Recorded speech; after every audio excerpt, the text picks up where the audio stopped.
Welcome into Minnesota Vikings Now. I am Tom Downey here with the latest rumors around the Vikings. But before we get into that, we will be doing another Vikings mailbag, which means we need your questions. Very straightforward process here. If you have questions or just outright ideas on the Minnesota Vikings that you want us to answer/discuss, put them in the comment section and use hashtag Vikings. It makes it a lot easier to actually find those questions.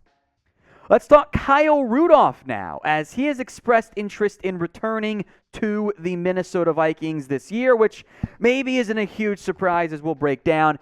I will make note that Rudolph, who has been one of the better tight ends in Vikings history, not Hall of Fame caliber, but very good player, is not what he was in his prime. He spent the vast majority of his career with Minnesota from 2011 to 2020, and he was recently asked by Paul Allen, hey, do you want to come back? Rudolph had this to say, quote, "Absolutely. I said it when we left here that Minnesota is always home. That's never been brought to my attention more than when we came back from New Jersey after last season." Now, Rudolph last year played with the New York Giants. The first time in his career he wasn't a member of the Vikings. And the results were, well, they were the trend we've seen over the past couple years. Rudolph in 2018 was still a good football player. He had 634 yards, 4 touchdowns, etc. on 64 catches, which is not premier play, and it is also not the same level of production he had at maybe his best year, 2016, maybe 2017 when he was a Pro Bowler, although I don't know if his production was truly Pro Bowl caliber, but he's been around a 500-year guy when he's been healthy. But you see the dip, right? All the way down to 257 yards. Now, look, Rudolph's missed time. He's been banged up. He's aging. He played in 12 games in 2020, but it's been 16 ever since then, except in 2021 he played in 16 out of 17, so not the full season. He simply hasn't been the same Kyle Rudolph that Vikings fans remember. But the question is, could he be a tight end too for the organization? They are thin right now at the position behind Irv Smith, who is primed, hopefully, to finally have that breakout season. But then it's Johnny Munt, Ben Ellefson, and day 3 draft picks Zach Davidson, Nick Muse, who haven't emerged. So I understand the interest in potentially adding a tight end. It's not that deep, even though I doubt the Vikings offense will utilize a tight end, especially a tight end 2, all that much. But if Smith goes down with injury again, this is the worst tight end room in the NFL. So we're not quite done on the Kyle Rudolph conversation, but I want to hear your thoughts. You guys know him as well as anybody. Would you bring him back? Y for yes or N for no? This is going to be the pinned comment on today's video. So if the ad break comes here on YouTube, take advantage of it. Type in Y for yes or N for no at that pinned comment. I am concerned that the Kyle Rudolph we saw at his peak is long gone and that he's pretty much washed. He's older. There have been injury issues in the past. I don't know how much he really has left in the tank, if anything. But if he signs a 1-year deal, little to no guaranteed money, and you see what he can do in camp, okay, I can get on board with that one. Now, in general, we don't actually see that happen all that often.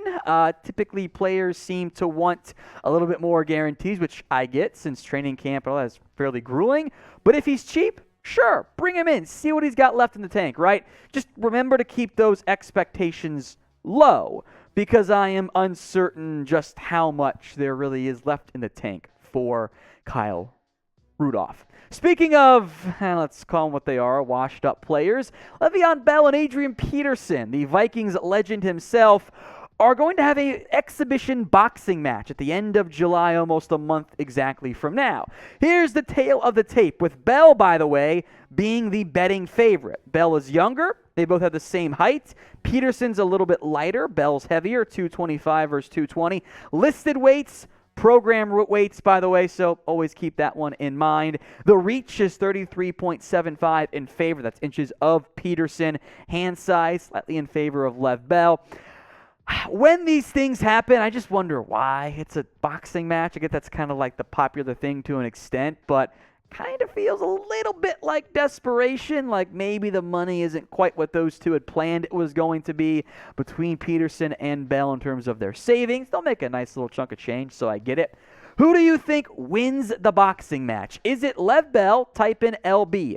Is it Adrian Peterson? If it is, type in AD, because we're doing their initials / nicknames, and Peterson's nickname is AD, despite what certain members of the Chat Sports team, producer Jeremy, might think it is. It is AD. So who you got winning? Let me know in the comments section. We have a very nice 4,669 subscribers right now on Minnesota Vikings now, but I want to get to 5,000. We're not that far away, just over 300. In exchange for your subscription, which is free, by the way, you get Vikings videos all season and off season long. It's a pretty good deal. Hit that big red button right now. More tight end free agency conversation here. Eric Ebron, could he be a target for the Vikings? Bleacher Report says yes. They went through some of the top free agents under the age of 30, and they labeled Ebron as a potential fit for the Minnesota Vikings. Ebron only just turned 29 back in April, by the way. As we discussed earlier, the Vikings are thin at the tight end spot, and Ebron is coming off maybe his worst year ever. The regression has been a bit real for Ebron so far, but he could be still, I think, a decent tight end too. The three teams mentioned by Bleacher Report, the Cincinnati Bengals, the Philadelphia Eagles, and then, of course, your Minnesota Vikings. Ebron's production was a disaster last year. He was not healthy. He was banged up. The Steelers eventually gave way in the power to Pat Freiermuth. He's had big years before. Now, he's never been a great target to reception guy. He's had some drop issues.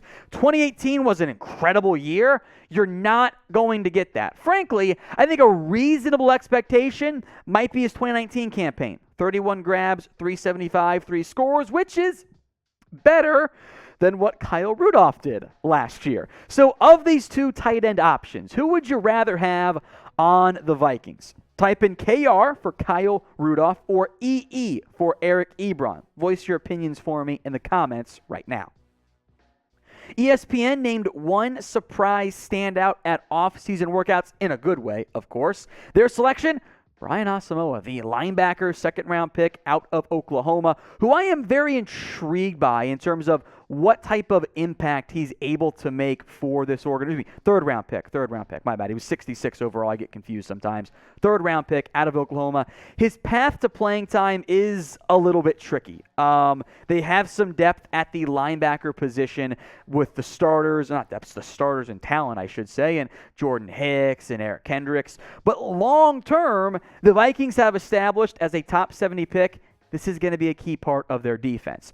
So we'll spend some more time on this, but how many games do you think Brian Asamoah will start in 2022? Is it 0? Is it a couple? Make your predictions for me in the comments. The Vikings have talent and depth at linebacker. Eric Kendricks, Jordan Hicks, those guys seem locked in as the starters in that 3-4 base scheme they're going to run. But there's some good depth, even beyond Asamoah. Troy Dye, Chaz Surratt, and Blake Lynch all were relatively high draft picks or did get some playing time last year. I don't know if they're going to go 6 deep. That's a different conversation for a different day in terms of bubble candidates, etc. But I promise you that Brian Asamoah will make this team. His skill set is interesting. ESPN hyped his speed, 4.56 in the 40-yard dash at the combine, but sometimes I wonder if he's one of those guys that plays faster in pads. He is speedy. He is quick there. His pass coverage production wasn't great, but his skill set is indicative of somebody who can contribute in that area. So I am very interested to see just what type of impact Brian Asamoah ends up making for the Minnesota Vikings in the 2022 season. It's just not a guarantee he's able to find playing time with veterans ahead of him. So patience is needed, but the upside is there.